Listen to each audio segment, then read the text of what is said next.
আসসালামু আলাইকুম দর্শক, আমি আজকে আমার জীবনের একটা গল্প আপনাদের সাথে শেয়ার করব। এটা আপনারা হয়তো গল্প হিসাবে মজা নেবেন না, এটা একদম সিরিয়াস একটা ঘটনা। সবাই একটু মনোযোগ দিয়ে শোনেন, তারপরে বুঝতে পারবেন আসলে আমি কি বলতে চাইতেছি।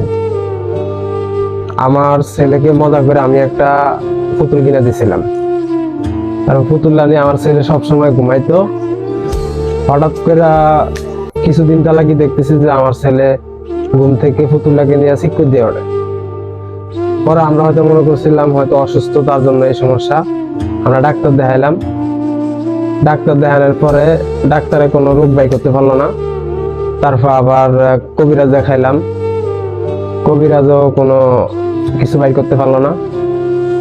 পরে আমার ছেলেকে জিজ্ঞেস করলাম যে বাবা, তুমি চিৎকার দাও কেন? পরে আমাকে সে বললো যে আমার আর পুতুল দিবেন না, পুতুল আমার মারে। পরে আমরা আর এটা সিরিয়াস ভাবে নিলাম না। তারপরে ঘটলো আসল ঘটনা। আমার বাসায় একদিনকে কেউ নাই, সবাই বেড়াইতে গেছে, তো আমি একা বাসায়। তো আমার ছেলে যে পুতুল, এই পুতুলটা ফুলের উপরে ছিল। তো আমার বাসায় ডিমবাতি আমি ব্যবহার করি। ডিমবাতি জ্বালায় আমি ঘুমাইতেছি, ঘুমানোর জন্য ফোন টিপতেছি আর কি। হঠাৎ করে দেখতেছি যে পুতুলটার নিচে থেকে ওইটা আমার টেবিলের ওইটা দাঁড়াইছে। আমি এটা দেখে হঠাৎ ভয় পেয়ে গেলাম।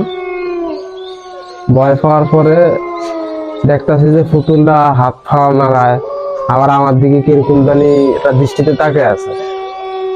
হয়তো গল্পটা আপনারা মজা ভাবে নিতে পারেন, এটা আসলে একটা সিরিয়াস ঘটনা। পরে আমার হাতের পাশে আবার সুইচ ছিল, কারেন্টের সুইচ। আমি সুইচটা টিপ দিছি, টিপ দেওয়ার পরে পুতুলটা ছিল মাটিতে, সেখান থেকে পুতুলটা টেবিলের উপরে গেছে। আমি ভাইবা নিতাম যে এটা কল্পনা ছিল, কিন্তু পুতুল ছিল মাটিতে, সেখান থেকে পুতুল যদি আপনার টেবিলে পড়তে পারে তাহলে ব্যাপারটা কি সিরিয়াস ভাবে নেওয়া যায় না? অবশ্যই এটা সিরিয়াস ঘটনা। পরে ভাবতেছিলাম যে আসলে ঘটনাটা আপনাদের কারোর সাথে কি শেয়ার করবো কিনা, কারণ পুতুল এমন একটা জিনিস, আমি নিজেই অবাক হয়ে গেছি যে পুতুল কি নিজে ওইটা উপরে উঠতে পারে।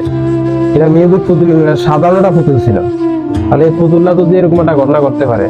তো আমি এই ভিডিওটা মূলত করার কারণ হলো আপনারা আপনাদের বাচ্চাদেরকে এই পুতুল থেকে দূরত্ব রাখেন। তো ভালো থাকবেন। আমি বড় একটা ইউটিউবার না, এবং কি কোনো ফেসবুকে ভিডিও ছাড়ার কোনো প্রশ্নই আসে না। তা আমি মূলত ভিডিওটা করতেছি যে আপনাদের বাচ্চাদেরকে পুতুল থেকে দূরত্ব রাখেন। ভালো থাকবেন। আসসালামু আলাইকুম।